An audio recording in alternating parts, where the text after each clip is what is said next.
course here, the Creative Music Technology course, is set up in such a way that people can choose their pathway through it.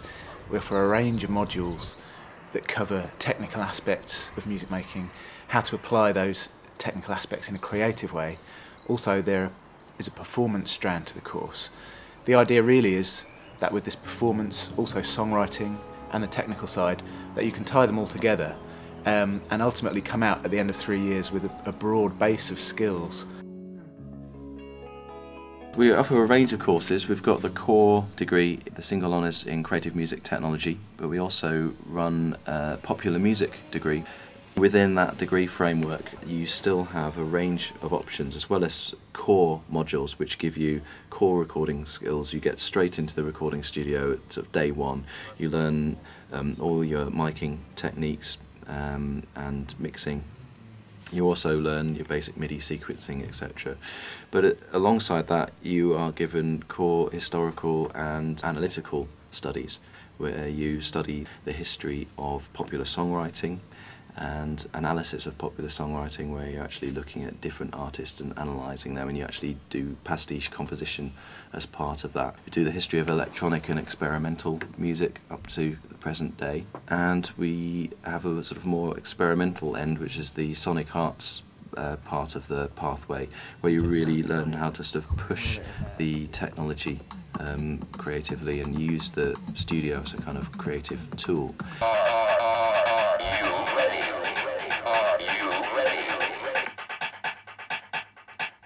There's such a variety of studios here, such excellent recording facilities, and also when I came for my interview here, it appeared to be such a friendly place, such a friendly campus. Creative Music Technology Studios are actually situated at 84 Filey Road, which is a separate block just across the road from the campus, so it's nice and close by, but it also is fairly self-contained. At the back of the building we've got some quite inspirational views of the sea and the castle.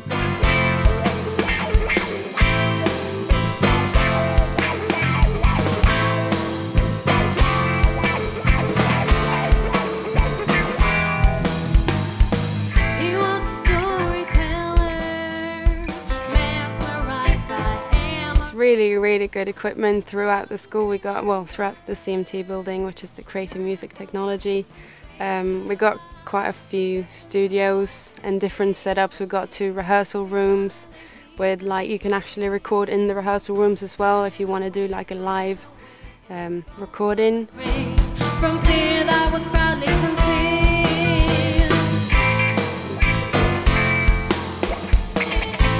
Basically, I chose Scarborough because the course they offered was one, because I had music tech with business management. There's not any other university that puts those 2 subjects together. So that made sense for me to come here because that's what I did at A-level and stuff. And we rarely talk, I never phone excuses, I'm too busy, I forget to call. Really, the whole building here is set up around the idea of flexibility.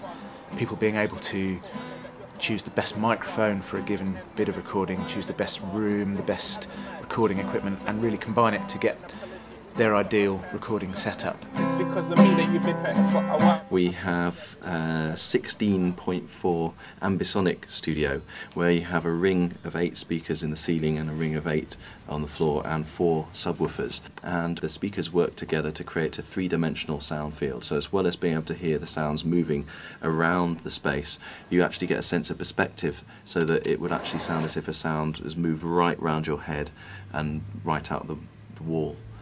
We also have a Lima control surface in the ambisonic studio, which is a totally customizable, touch-sensitive control surface. And effectively what it means is, with something about the size of a laptop, you can have about 40 different sets on it. So it's essentially like having 40 different instruments at the touch of a button.